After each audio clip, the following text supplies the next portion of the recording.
both teams on this round. Yeah, just general housekeeping rules for our service. Specifically, please maintain the quorum and please respect the speakers who are going to speak later in the podium. Yeah, please maintain the equity. Like do adhere to what the LOs mentioned, also what the CE already mentioned. With that being said, I call upon the Q1 of the round to start with here.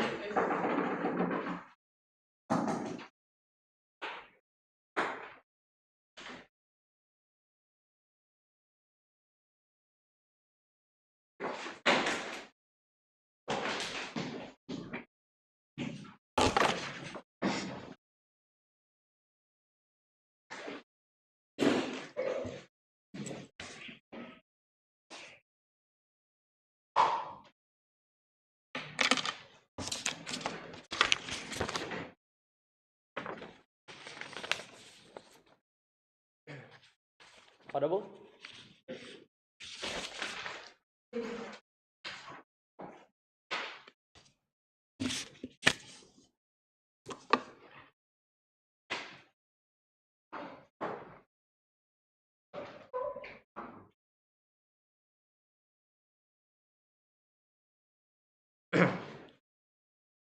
Year after year, we see tens of thousands of people across the world trampling on each other's rights and incarcerated as a result.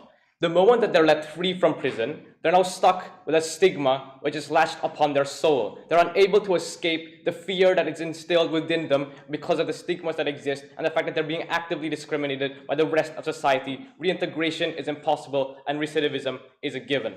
What we want on side proposition is to delete this fact, and we want a world that is better for everyone. 3 points of modeling. Firstly, this House prefers motion, so we have the fiat to reset the world. That is to say that this has been in place from the very beginning. However, secondly, is that it's going to have this kind of technology is going to be implemented upon the enter of prison for these prisoners. That is to say that like from the moment that you get sentenced, you're going to have this kind of technology instilled into you. It's going to be like a package deal with a sentence in some kind of way.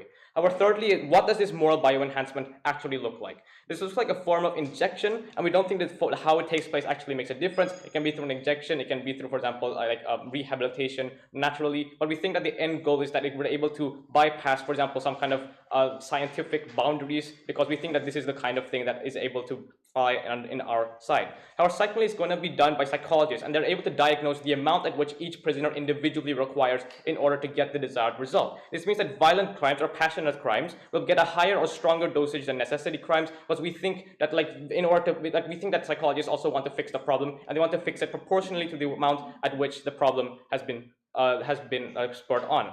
However, secondly, we think, simply for the sake of the debate, there will always be a minimum amount for every prisoner, and this is going to be socialized across every single person in the world, insofar that if you commit a crime, then you are going to get this, but even if it's a small crime, but you are going to get this in some way. It's going to be proportionate, however, that is to say, like the previous point of model. However, the last thing to say here, that necessity crimes are getting better treatments across the world naturally. That is to say that in the US, for example, some states have laws where they're able to forgive more petty crimes. That is to say they don't go to prison in the first place. So I don't think necessity crimes are a really big portion of this debate, insofar that we're able to frame it out pretty well. 3 arguments in this speech. Firstly, on why it's principally justified and moreover principally necessary for the criminal justice system. Secondly, on why we're able to bring down recidivism. And lastly, on why we're able to help the reintegration of prisoners into society. Firstly, then, on the principal justification.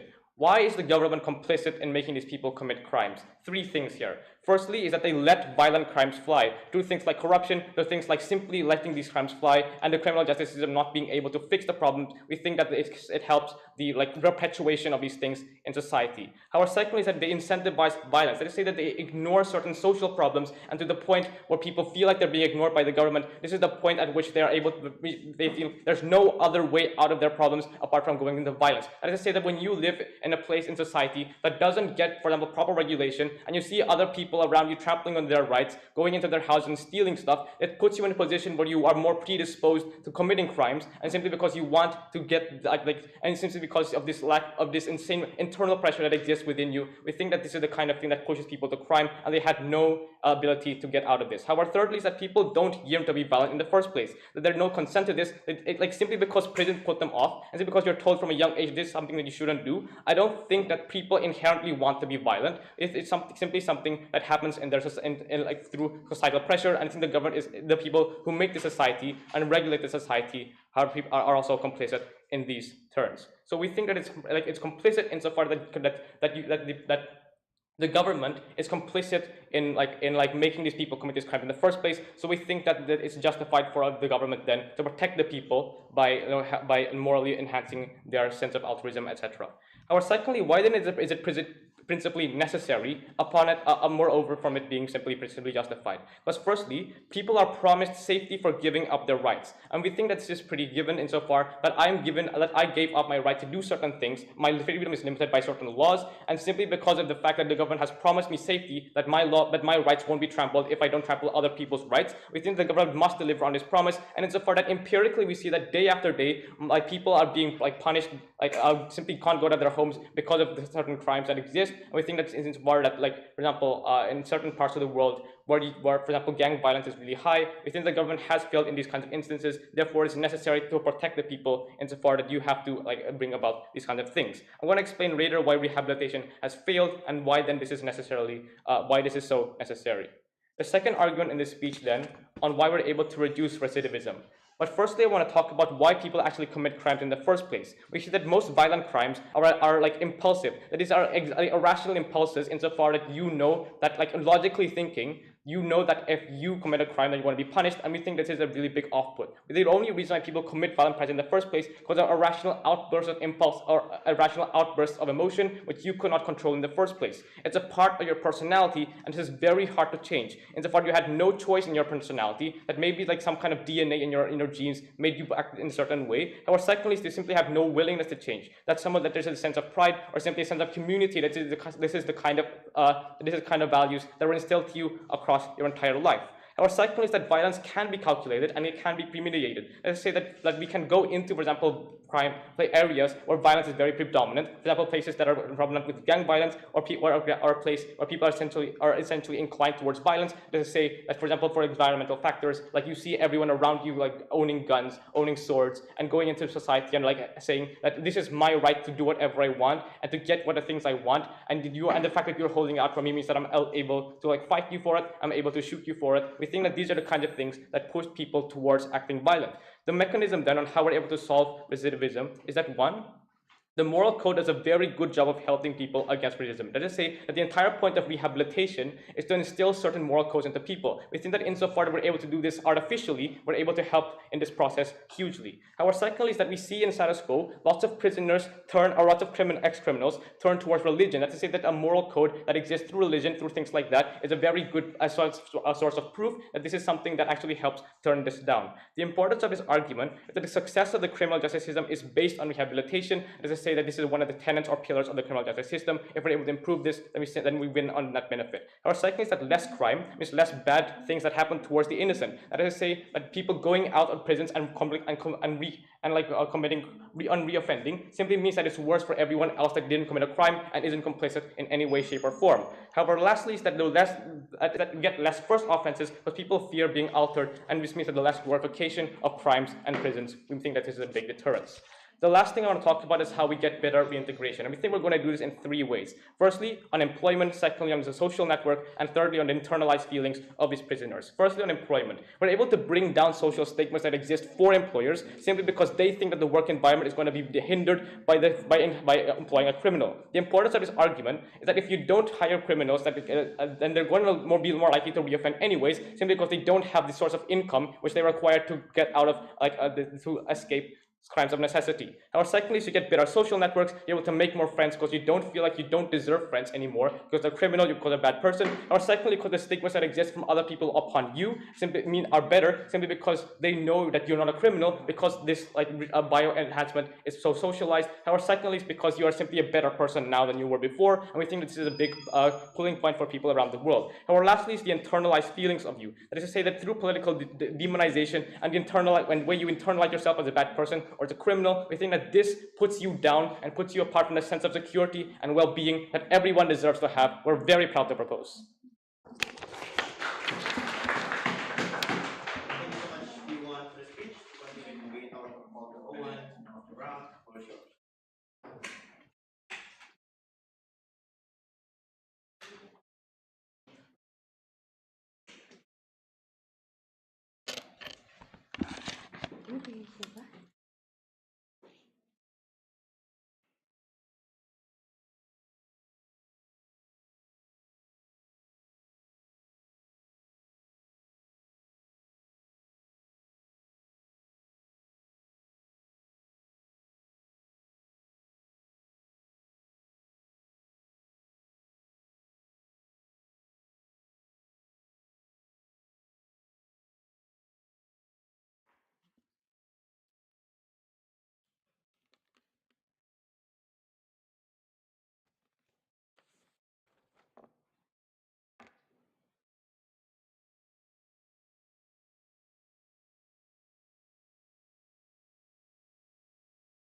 The world we're progressing the maximality of how CGS work and also solving the problems of criminality since the root are the world where opposition lives in panels. Let's reframe what opposition want to engage in this debate. First of all, panels, we live in a world where criminality do increases, like virtues of bad morality do exist, but this is also in line with the CGS, those are progressive. Why? At the status quo, like the people those are creating those kind of CGS are professionals. Second of all, also on how the improvements of CGS are dynamics, depends on like what people need, for example, at the status quo, and it move along the time, right, panels. But third of all, the recruitment of the people those are work in the CGS, for example, are picked up objectively, right, panels. But okay, but some need to agree that high criminality do exist, but the differences are propositions want to mandatorily give only moral view like enhancement in due to their mechanism, but opposition don't want this. Second of all, we want as an opposition, we want to would do like we don't say that we don't want this kind of moral bio enhancements,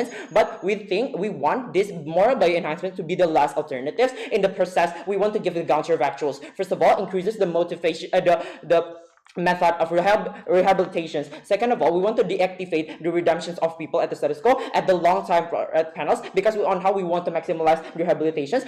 Third of all, we want to also give the exclusive social sanctions to those peoples. Third of all, we want to maximize the essentials of prisons as the place to rehabilitate people's morality to the root itself, not in an instant way like what propositions want this debate. What's the problem? Those are occurring on said propositions. First of all, panels, those are moral bio enhancements. Those are mandatory. Those are being supported by propositions. Going to be making such of a morally good, but they never know what's the sin that they did, for example, since the very first place. So it's just only the instant way for a short term story panels. Second of all, instant way are going to be making such of us not going to be making such of a solving problems into the root, because on how you prisoners couldn't know what's their real sins, for example, but because their morality are like suddenly change just like that, and when you come to you go back to influence your society, for example, you could also affect it again, right, panels. Third of all, on such propositions, it wouldn't solve the criminality, especially inside of the prison itself, that could threat negativity, for example,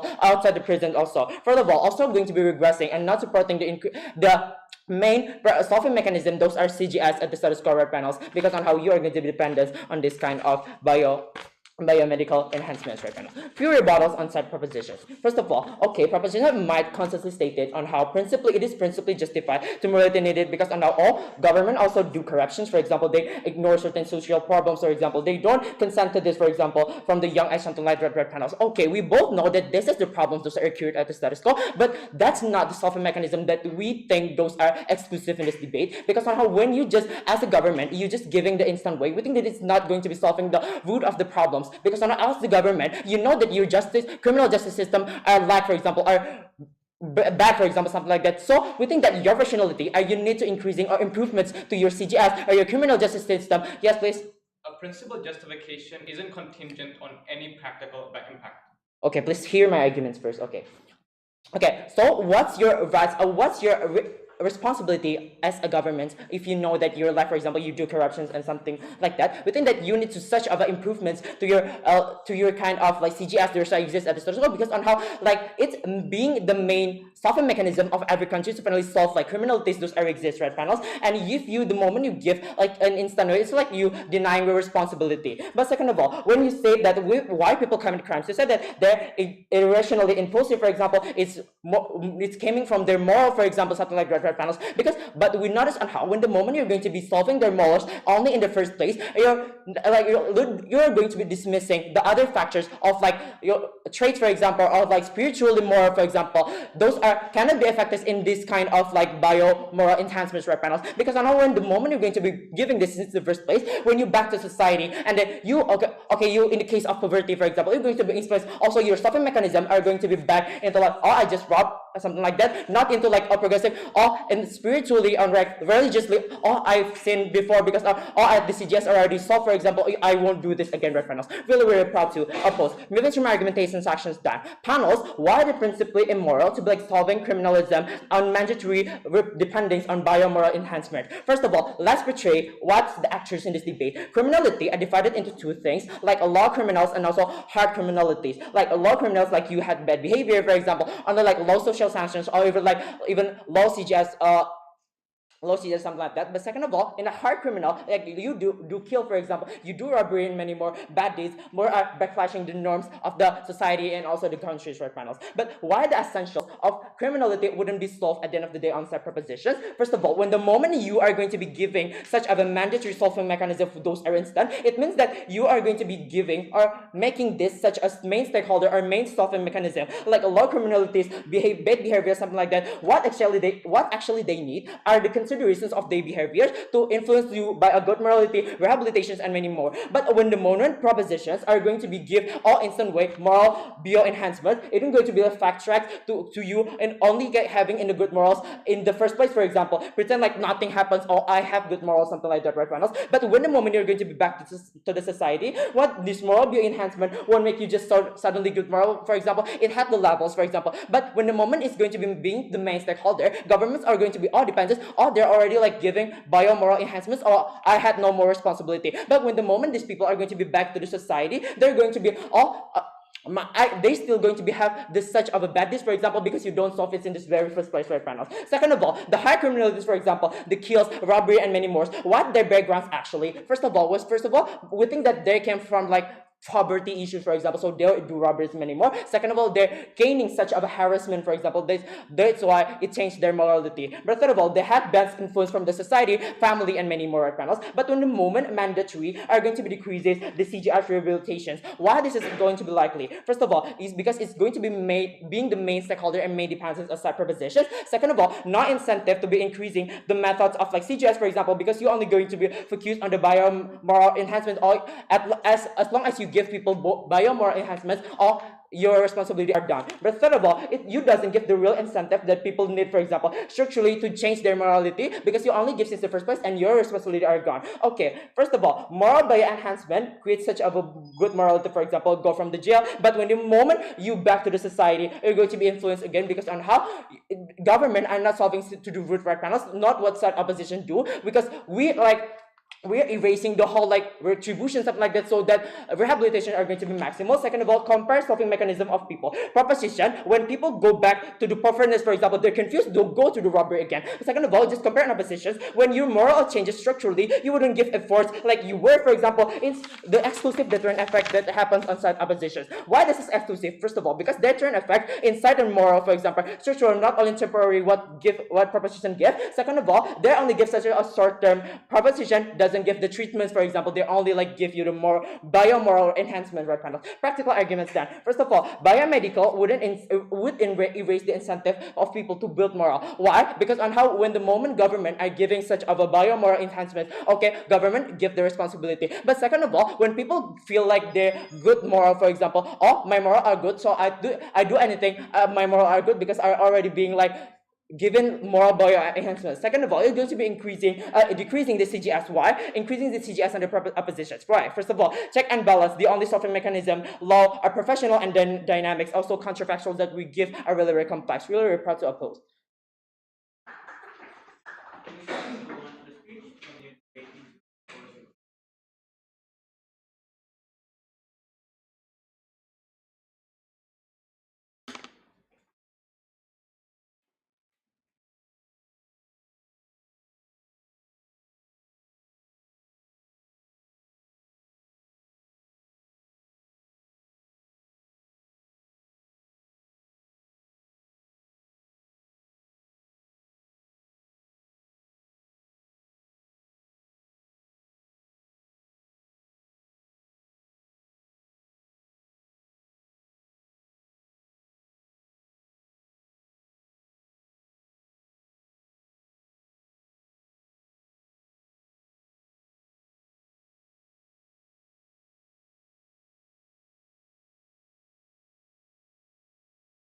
Time starts in three, two, and one.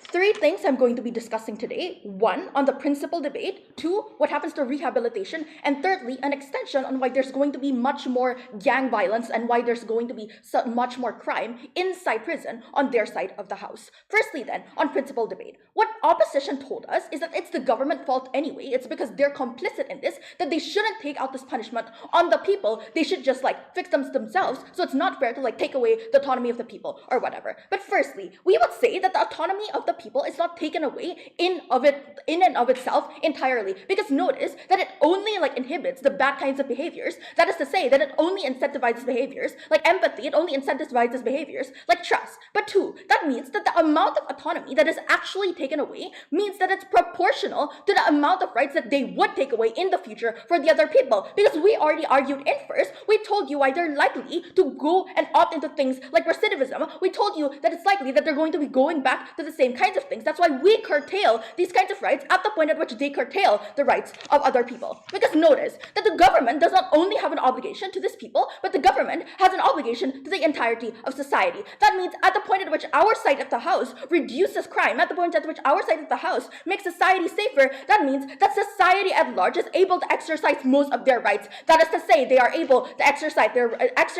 their right to freedom, to autonomy, to safety, because now when they go out at night, they think that, oh, I'm going to be safe. I no longer have to be scared if I'm going out at night because I understand that crime will be lessened. I think that the government has a larger obligation to these kinds of people. Anyway, let's say that's not true. Let's say the government has a larger obligation to these prisoners. We would tell you that the most important thing for these prisoners is not to go back in jail. We are the side that does that. We are the side that reduces recidivism, and we are also the side that makes sure that they get reintegrated into society. That's literally all of PM's points. That's why it's the most important thing in this debate. It doesn't really matter what opposition tries to say if at the end of the day they cannot guarantee that on their side of the house they will be more likely to be able to go and be successful in life. But D, understand the context in which the debate takes place. Understand that mostly the people who are criminals and mostly the people who are given punishments are marginalized groups. That is to say, most of the people in America who are in jail are African Americans because of things like, one, racial profiling that is so unfair for them because the CJS is so racist, but two, because there's higher bail amounts just placed for them, and three, there's just bad plea offers for them. This is because the system in and of itself is already corrupt because there's already a perception within society, area that people who come from Bronx or Harlem are just going to be criminals, and that's bad. So because of this perception, a lot of judges actually rule that way. But two, right? Judges' education, it takes a really long time. That means that they're old, they're conservative, they're less likely to give out liberal or less sentences, which is the current trend of the CGS right now. But three, right? The judges in and of themselves are probably conservative, and they come from elitist backgrounds anyways. They don't understand the context in which crimes of necessity takes place because they've never experienced that in the first place. They're less likely to relate to these kinds of people. They're less likely to give better sentences. That means that on both sides of the house, this still exists. The idea that a lot of marginalized groups suffer and that they're more likely to get into recidivism exists on both sides of the house. What happens on our side of the house is that, sure, let's say we agree with them. Let's say we curtail some of their rights in the short term. We think it's better because in the end, even if we curtail the autonomy of them in the short term, just shortly, that still means that in the future, they will not go back to jail. And I think that's the most important thing in this debate. Because notice, just because we curtail some rights of autonomy, but in the future, that means they won't be physically constrained to jail and they won't physically be able to work, have friends and stuff like that. It's more important because in the long run, we benefit their rights. Secondly, on rehabilitation. Understand that rehabilitation is basically symmetric, if not better, on our side of the house, because things like rehabilitation can still exist as alongside or in tandem with the kinds of drugs that we're going to be using. But I'm going to prove to you in second why this is going to be better on our side of the house, because it's true when opposition characterizes that there's a lot of legal pressure or societal pressure nowadays for the criminal justice system to become more rehabilitative.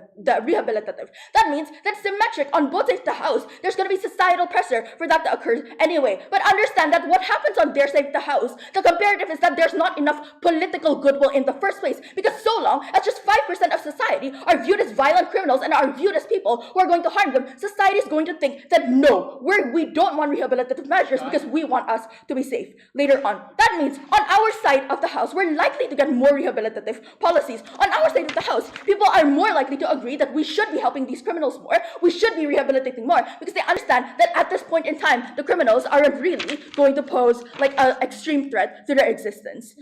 That means that on our side, we're probably going to reduce prison sentences. And there's going to be a deterrent for people to even go into jail in the first place because they don't want to be placed under this kind of technology. But two, that means we also reduce recidivism. And three, we reduce collateral damage. Because at the point at which prison sentences are like now shorter, or at least you have more rehabilitation, that means that fathers are going to be able to go back to their homes. Mothers are going to go back to their homes. That means that their children are less likely to suffer. There's more support for these people in the first place. We can co-opt this and we can increase this. But fifth, understand that perception is also better on our side of the house. That means that areas which largely a lot of crime or like are generally over-policed will be less over-policed. There's going to be more support systems for them to be able to succeed because now the perception is, oh, these areas aren't so bad anymore because we understand that under the usage of this drug, they're still going to be going to be more humane. They're still not going to commit crimes. But before I move on, sure. Say that rehabilitations are going to be happen symmetrical. We say no because somehow this is going to be main biomoral enhancement are going to be main stakeholder on your side, and it's going to be indirectly regressing the whole CGF. We don't think that it has to be mutually exclusive. It's the same thing that when you get these moral enhancements drugs, you're still able to get rehabilitation. And I literally told you before when there's going to be more political goodwill on our side of the house. And we would argue that that's the most important thing in this debate because understand that in the end, there's political incentives for politicians to cater to. That means the most important thing in this debate is who gets the political goodwill on our side of the house. Moving on to my extension as to why like we're going to get less violence on our side of the house. Notice that prisons are chronically unsafe environments. There's a lot of knife fights. There's a lot of like unruly inmates, and there's a lot of like brawls between opposing prison gangs. It's very common. But understand that prison guards are also like frequently overburdened. They're under-resourced, so they resort to violence to subdue disorderly prisoners. That means, and we can look at literally decades of violence at like Rikers Island for these kinds of things. We diminish this in two ways: one between prisoners, and two between guard and prisoners.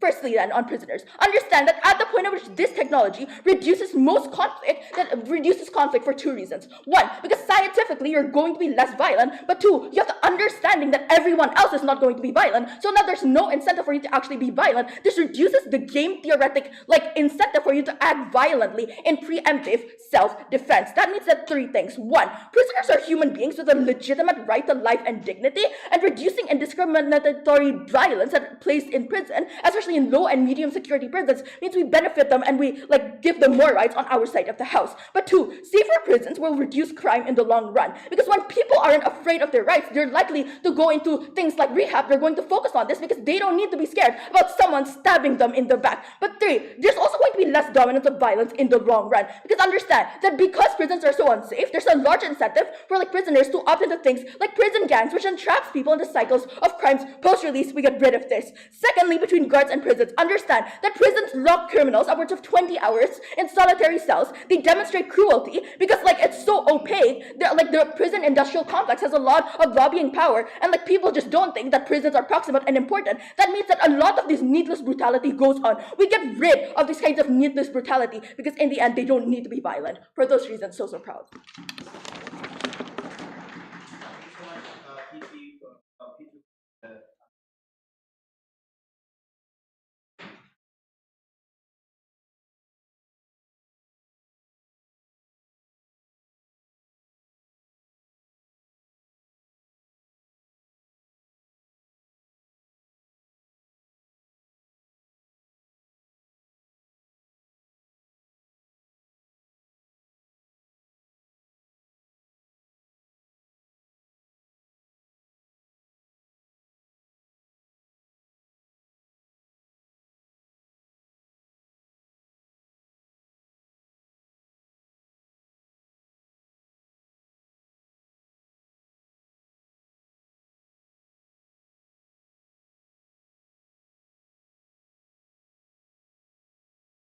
Debate how we want to improve the CGS, how we are going to solving the root problems about how people can make a criminals in the status quo. Moving on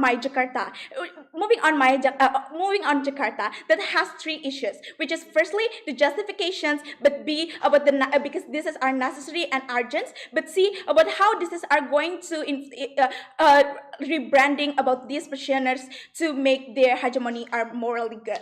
Okay, first things first, about how they saying that this is are going to reduce the hegemony by the stigma that people that already do a criminal things. 3. Rebuttal dance. A. It's not likely. You never engage how you could be change a whole trust or a stigma by the society just using one medical. For example, like injections, right? Because some reason. A. People are already picturize you at the first that you are a criminal that harming for those people. There are some victims that already have a mental unstable and the others. That it means that they will remembering a whole criminal things that this is are also in supporting in the status quo, that criminal record in the status quo for those people are appear that has a databases on the government that this is are accessible in the internet or web. It's mean like the society are seeing you as criminal itself. But B, even how you are never clearly framing about these biomedicals are just to this inherent. It's been lack of the government teams never guarantee why with just inherent the morality will make them at the end of the day the morality are perfect at the end, because these people seeing of the characterize of criminal people at the first they already have a morality bad. It means like they didn't have a good morality. When you are just going to inherit, for example, like they are has a moral in a level 1, you're just inherent to a level 2, right? So this is are not significant benefits for those people that make to solve the structures to not going to do criminal things. But it means later on, but it means that a whole beneficial from the government it's not likely. But also they never clearly framing about how they just giving a beneficial, how this is are going to make output and the others. But they never clearly about process how this is are not going to dependent on those people, but how this is are going to solving the whole people that potentially to do a criminal. Because think of this notice that this biomedical just using for those people that already doing a criminal. It's been like there are a lot of people that have a potentially to do a criminal, A, like a low background economy that they are pressures to do a criminal, but B, how you are a rational people that didn't have this check and balance. It's been like how you just solve the people that already has a progressive suggest, and I will extend later. But B, even how the society are rational when you are already instantly just good morally. They knew that this is how you are gimmick to make a good hegemony only. But the worst thing was how these people are seeing you not you are didn't have effort to make this hegemony are rebuilt about how they didn't seeing these people are have incentive to make the society are trust, because this is are a fast track and instantly biomedical. But okay, but comparing in our side, rebranding is more better. Think of how when they already do effort, like they are going to have incentive to make a relations, to make an incentive to good a morality good that in that by the rehabilitation in the status quo that I will extend later. This is our has emotional feels that the society are seeing them as the people that has incentive and the other. So those beneficial are more exclusive. Yes. Social stigma decreases on our side of the house because one, the drugs literally change you to become less crime, but two, social media is going to glorify it because it sounds mystical. You're going to glorify it as mystical.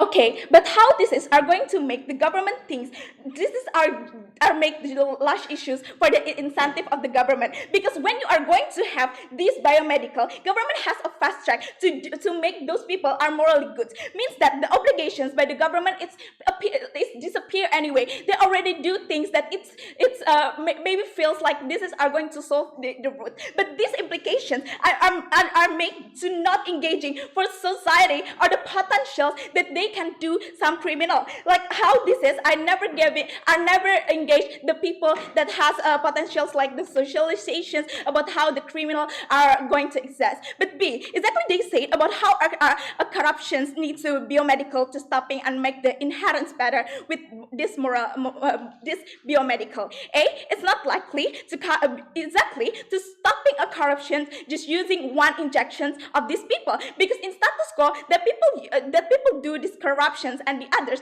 is not only the people that already in a previous in this jail, right? They are have like a bargaining position of how they have high positions into the CGS, etc. So this biomedical is not likely to just giving those people that already in a jail. But B, exactly, you are never going to stop the criminal, because even in the status quo that in exclusive thing, when we know that the criminal justice system in our side is really bad, they have improvement for this criminal justice system. This is our output in opposition teams. But in government side, they are just going to disappear a whole obligations to make roots of these problems under the government side.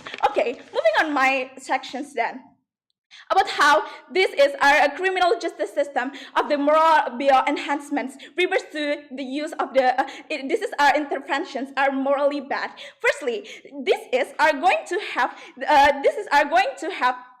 like how I will extend about how the rehabilitations in our side are already progressive. Exactly, rehabilitations in our side already have a professional trainers, like how the physiology, like how you are going to have incentive by the religions and the others. Are the exclusive emotions that you didn't want to do something criminal again, because you are picturizing about the hells, about the heaven and the others. But exactly, these rehabilitations are necessary because this is to solve the problem that people potentially to do criminal. What is likely? Because the rehabilitations have the trainers, like you are going to practice some like suing, like how that you are potential to make the people has a potential to like income and the others. These are the roots for those problems that make people do some criminal. But in the government side, they exactly just cutting the whole rehabilitations and decreases those rehabilitations. But exactly how these are going to have some issues, like are going to dependent on how this biomedical are based on personality, because this is just engage the whole people that already in jail, right? But the potentially do this criminal is many people. But exactly in jail is already complex. You have an uncomfy, you have families, you didn't have to meet your families and the others, that are stuck in a narrow place and the others. So means like how the criminal justice system make you to not doing a criminal again. So are not urgent under the opposition side. So proud to propose. Oppose.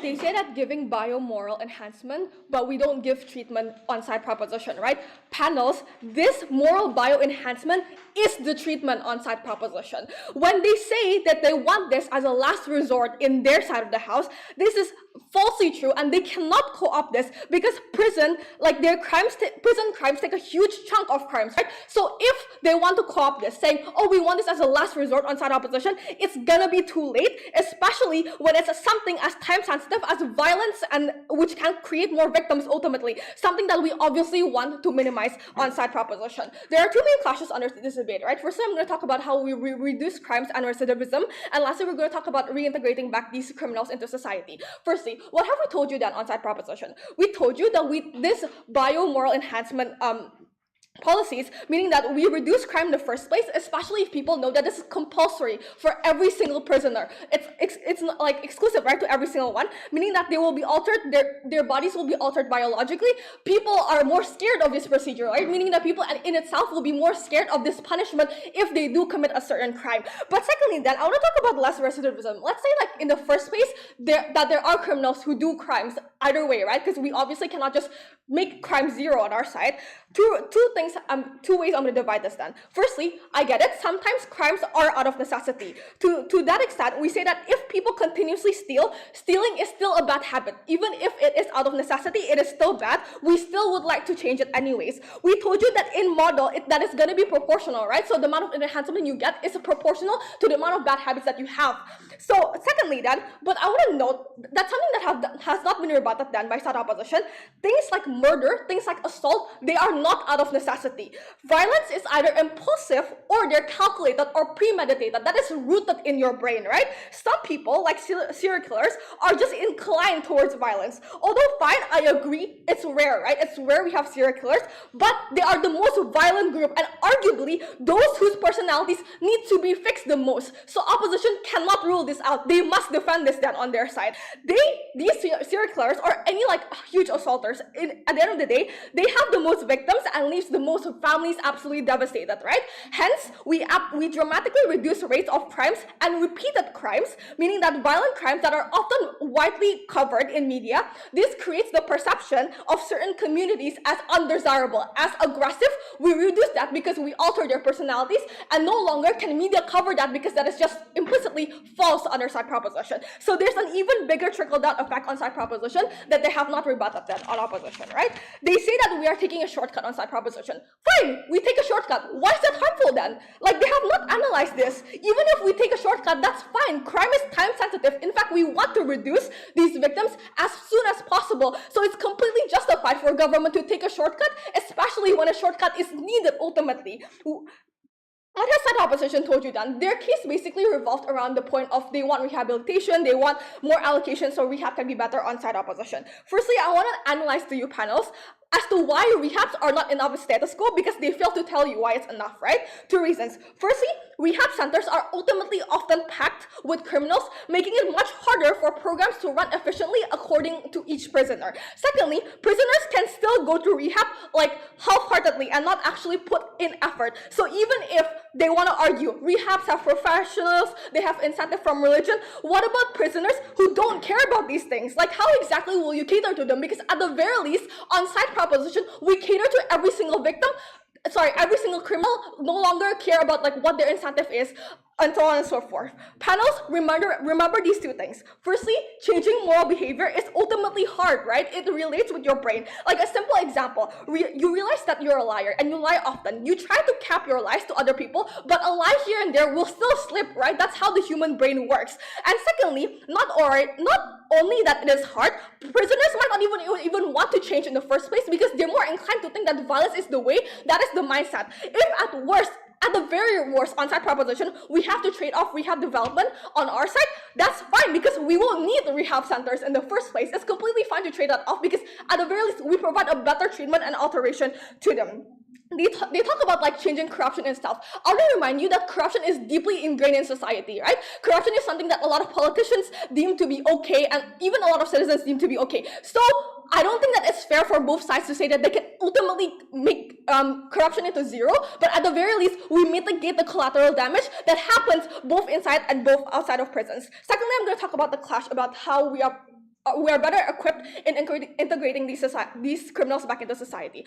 What have we told you on side proposition? When moral bio enhancement is compulsory, it creates three different layers. Firstly, it makes better employment because it no longer exists that stigma. What is the stigma then? The stigma is that, oh, ex-prisoners cannot bring value to the workplace. They cannot work properly because they've gone through prison. They've resorted to things like crime. Hence, they don't know how to work because they've resorted to stealing, for example. But with this technology on side proposition, people will see that you're more empathetic. We'll see that you're kinder, meaning that the narrative will be gone. I'll also explain how this portrays in media later on. Secondly, I want to talk about the layer of social network. I think this is very important because criminals in itself, they have a very hard time in reintegrating back into society on side opposition, right? Because people visit your homes, tell you that you're a criminal, they visit your families, they stalk your families. So at the very least, on side proposition, if people notice that you're much better, that your personality is altered, people are more likely to take you in, they're less likely to be scared of you. Lastly, I want to talk about internal, aka what the media portrays them to be. So there's a lot of discourse, and especially political discourse, surrounding these criminals, right?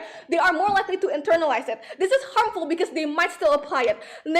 They still might apply narrative to themselves, even if it doesn't necessarily apply. For example, there's a lot of narrative of, oh, ex-prisoners are extremely aggressive. You see this in a lot of newspaper headlines, right? They themselves are ex-prisoners, so they'll feel like they're part of the generalized group, even if they necessarily aren't aggressive, but they feel like, oh, I'm an ex-prisoner, and they label this headline as this, so they'll feel like they're included in what they're trying to say. Regarding changing the narrative of society, we told you that in this house proposed world, we can restart, but fine, let's say we start at status quo. Why is it still better for side proposition? Three reasons to this. Firstly, with this enhancement, prisoners will be much kinder, they'll be much truthful, right? That is exactly what we're trying to change later on. Secondly, this surge will reach headlines. Why is that? Because people are surprised that prisoners can be good. Because the narrative that has been ingrained is that prisoners are aggressive. So if you suddenly see an ex-prisoner who previously murdered someone, for example, and you see them that they are now a much more productive member of society, and that they're much more nicer to people, people are more likely to write news about that. Because who wants to read another news headline about prisoners being aggressive? You want to hear about the gooder side and the gooder truth of society, right? Lastly, this means that society will be forced to look at these people and their change. Even if some media will still try to villainize these ex-criminals, at the very least, those media will be the minority of narrative under our side. Lastly, then I will talk about briefly what opposition has told you. They say that under our side proposition, it kills the incentive to be morally good because of the illusion of being good from bioenhancement. Panels, this makes literally no sense. If people are good, then they'll continuously do good. They wouldn't want to go through these procedures. We've told you that. But I want to divide bad people into two different spectrums, right? Firstly, let's say they don't want to change. Exactly why we need this treatment then, because we force them to change. But secondly, if they do want to change, then what's the harm? It's still not a harm, right? This just means that we provide an actual way to tackle the first group of people. Fine, they might have incentive to change, but what is the incentive of society to accept these ex-convicts? They have yet analyzed that. Very, very proud to propose. Thank you very much. Thank you so much, Kitty, for that speech. Okay,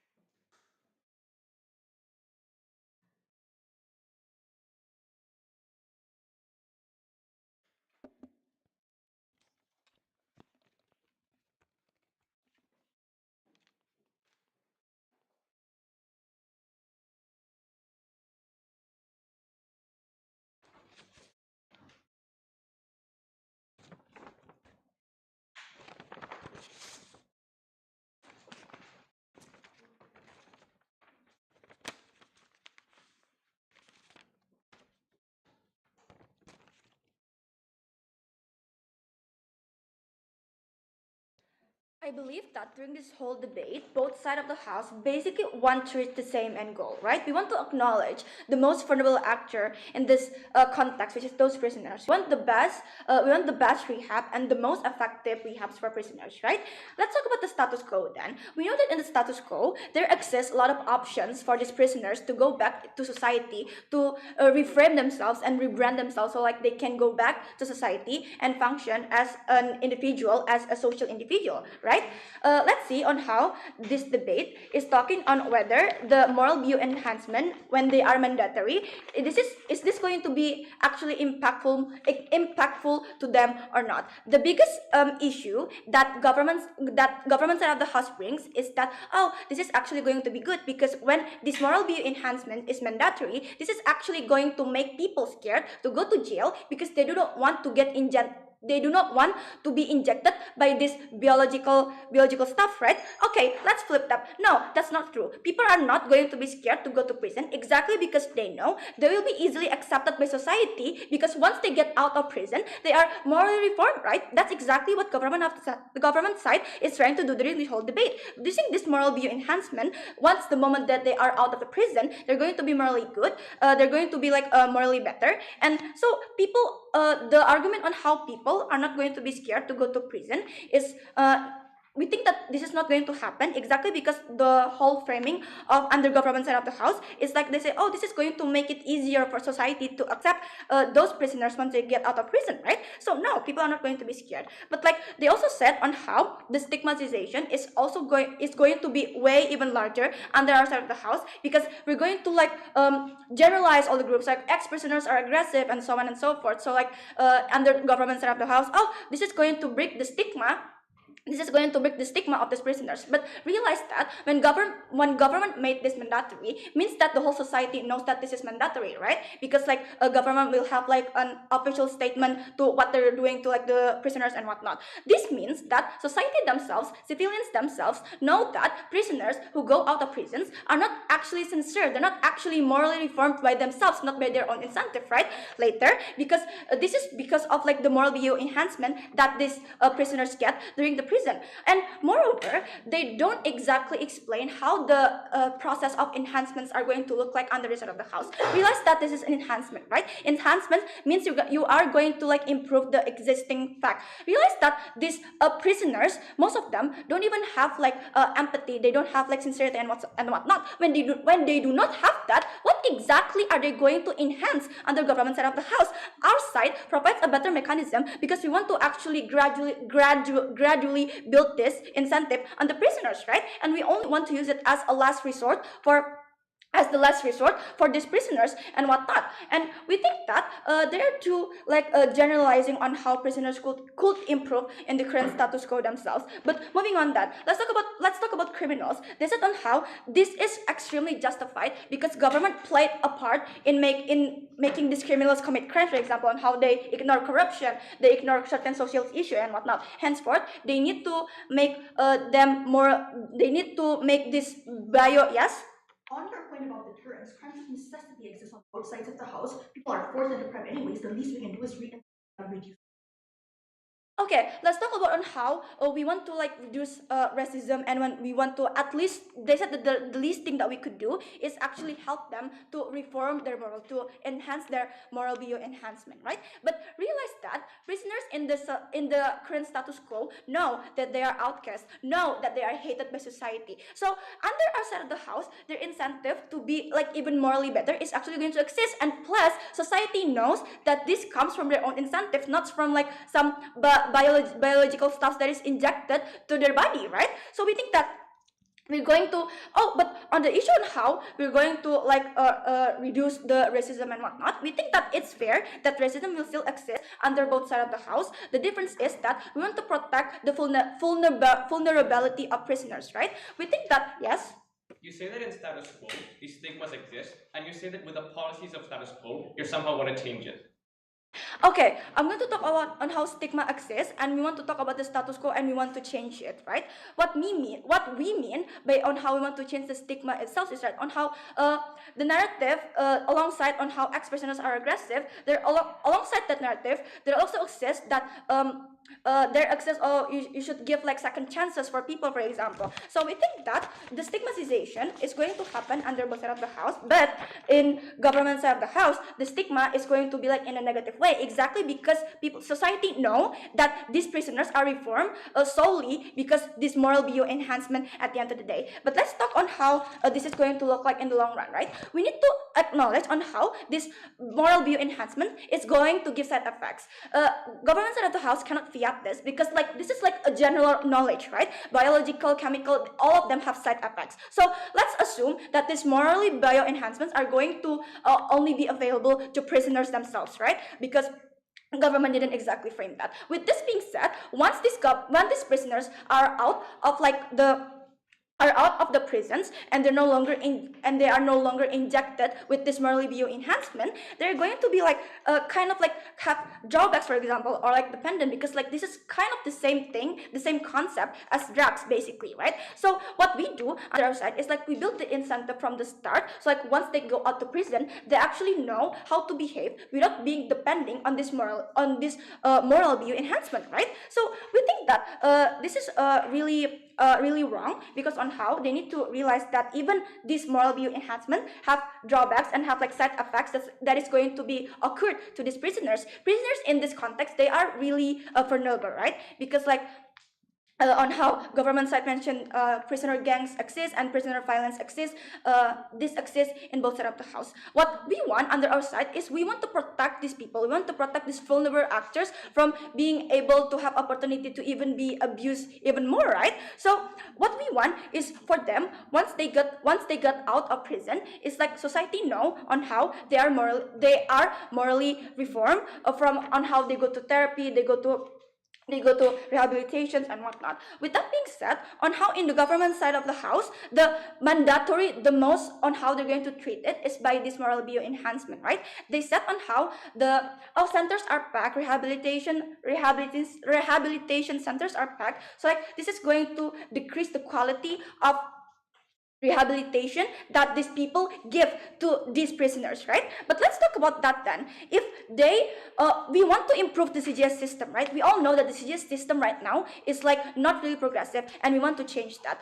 When we do it in our side, as my DPM and PM have countlessly stated in this debate, it is actually going to give like an incentive for the government themselves to address the root issue and to actually to improve the rehabilitation center and the center to help these prisoners to reform themselves, right? To rebrand themselves. So we think that under our side of the house, the chances of these prisoners going to back to society is actually even higher, exactly because they don't have side draws or like side effects from this moral review enhancement. They're not dependent, and they know from their heart on how moral is like it from religious and how they're thinking, right? So we think that it's actually better because they know it from the root of the issue, right?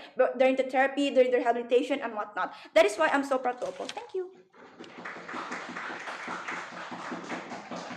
Thank you so much, Coach, for that speech. Reply section and call on the question.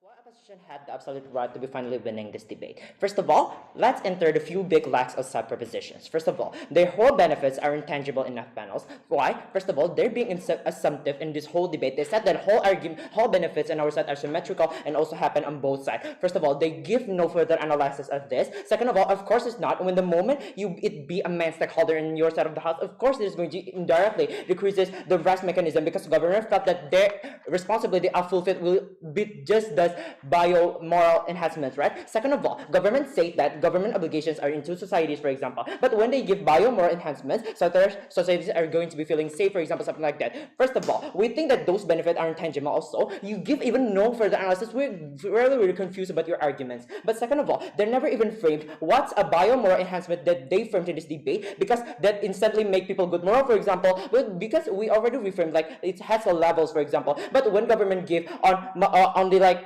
as a fulfillment of responsibility of government, like even like if you are not even like at the top of your good moral, or government are not going to be take care of you either, because on how they feel like responsibility of fulfilled. Further of all, even if you do give structurally structurally into them, for example, we think that it's going to be creating new health issues, for example, because this is chemical dependence. In conclusion, Jakarta are not solving the root from the CGS, rather into creating such of a new health issues. Third of all, they cannot they said that it cannot be the last option as biomoral enhancement panels under our side. Panels, we think that of course it can, because on how this is the HP motions, it's our right of framings. We're not going to be making it's mandatory. We're only going to be making it as a last solution of mechanism. It's hard criminals, for example, that cannot be solved by the CGS, but we're still going to be maximize the CGS first, because on how it's the main solving mechanism that every country needs, right, panels, not just relying on those things even for small criminals either. But furthermore, they said that murders are basically bad because of their morality, so you change moral, they're going to be good. Panels, first of all, it is also happen on side oppositions, because on how we also create a good morality, but second of all, it is exclusive, because murder are also not only based on morality, they also have the factors of spiritually and religiously. But this is on incentivized on side oppositions. If you only take morals, your spiritual stance are still going to be like exist, but rehabilitations are still going to be easy to influence back to the scenario, for example. But when oppositions are going to be changes your good moral, your good spiritual, and your good stance on your heart, for example, you're going to be like, it's going to be creating such of a prevent or your bad things that you want to create again in society.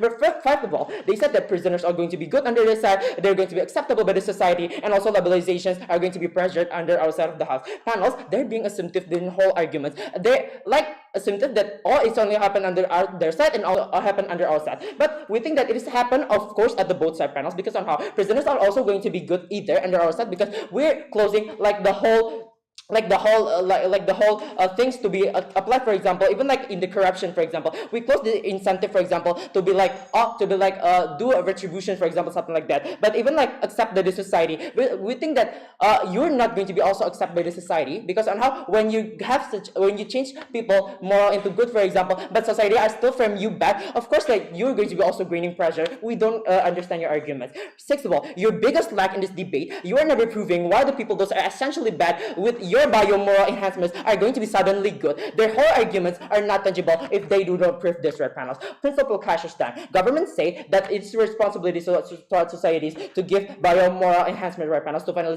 fix it all. But we think that responsibility are more fulfilled under our side, because on how we're actually solving the mechanism by giving the CGS, for example, increasing and not gambling on those kind of moral enhancements. Second of all, they said that this is needed, for example, to rebrand people, for example. But panels, we think that people have their rights if they're also already like doing such of a CGS, for example, something like that, such of a rehabilitation, so not even exclusive. Second of all, we think that you cannot just rebrand people that just changes morality, because people thought since the very first place are already bad, for example. Practical impact that this biomedical are a fast track, you're not solving the whole potentially that people can do a criminal things also. It was when you goals want to solve this criminal, it's impossible, because in our side, it's only said CGS happened in status quo to not doing criminal again, because rehabilitations are also sanctions. Really, really proud to oppose. Thank you so much for your speech. To conclude this debate overall, for the proper advice.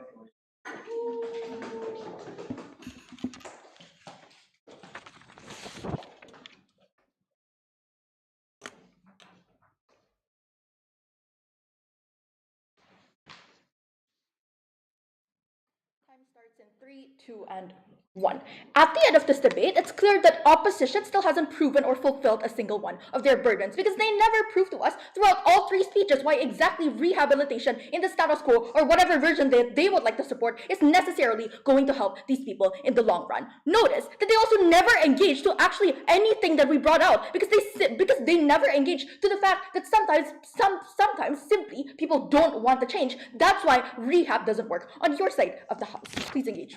It's too late for them to engage with that anyways. So 3 things today. 1, on principle. 2, on the practical debate. And thirdly, on my completely unresponded extension on violence inside prison. Firstly, on the principle debate, we told you 2 things from proposition. 1, that there's already an obligation from the state to the people to ensure that they're safe. And on our side of the house, we fulfill that, because now they're able to go out at night. They're able to exercise their liberty, autonomy, and freedom at the point at which there's a perception that society is safe. But 2, there's also an obligation to these criminals anyway, because we told you the government is complicit in their crimes anyway. It's probably because of like structural reasons of poverty that they committed these crimes of necessity in the first place. That's why the comparative on our side of the house, right, is that we guarantee the success that stigma is going to be erased. I'll touch on that later, right? That means that the most important things within this debate is who actually gets to reduce recidivism and who actually gets to increase reintegration. Secondly, on the practical debate, there's 3 things under here. 1, recidivism. 2, reintegration. And 3, rehabilitation. Let's go through this one by one. Firstly, on recidivism, we told you on our side of the house that we're going to reduce things like impulsiveness that actually causes people to do crime. But secondly, we framed since first that there's a lot of crime that's premeditated. There was no response coming in from their side about how there's more crimes of necessity or how they're going to outweigh that. But thirdly, right, we say that on our side of the house, we're going to change perception. We're going to change social stigma. That means that there's necessarily more development, there's more funding for these kinds of areas that were perceived to be bad and perceived to be just rampant with crime.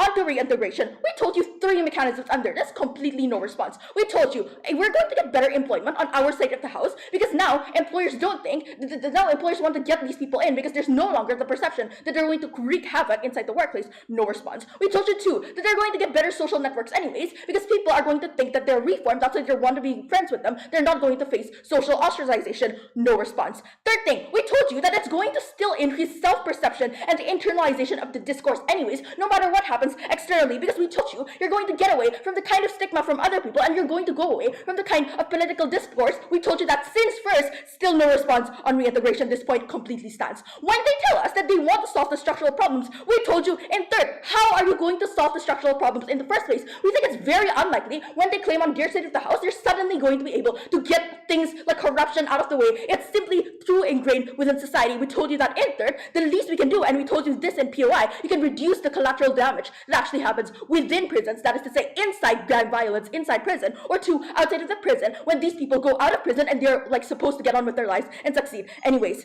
thirdly, on rehabilitation, we told you that we will increase this on our side of the house because understand that the prerequisite for rehabilitative measures to be implemented into policies in the first place is that there's political goodwill. It's only there when the perception is that these criminals will not harm their lives anyways. But secondly, we told you under this that we get safer prisons under our side of the house in our extension. That's why you're necessarily in the long term still going to get the perception that these people aren't going to harm you. But thirdly, we still told you in third, even if we trade that off, if you forget everything else, we told you we don't need it anyways in the first place because you have this drug. No response. Thirdly, on my unresponded extension, no. This is the most important thing in this debate because it stands not contingent on the success of recidivism or like on the success of reintegration. That means it's an a priori good. That one, this drug will stop you from being violent in like prison anyways, but two, that it also reduces the game theoretic incentive for you to commit violence as a premeditated self-defense inside of prison. That means three things, right? One, that means we get like prisoners' rights to safety. It's like maximized under our side of the house. You get safer prisons. You decrease gang membership because there's no incentive. And fourthly, you decrease like collateral damage and violence from guards. For those reasons, so proud.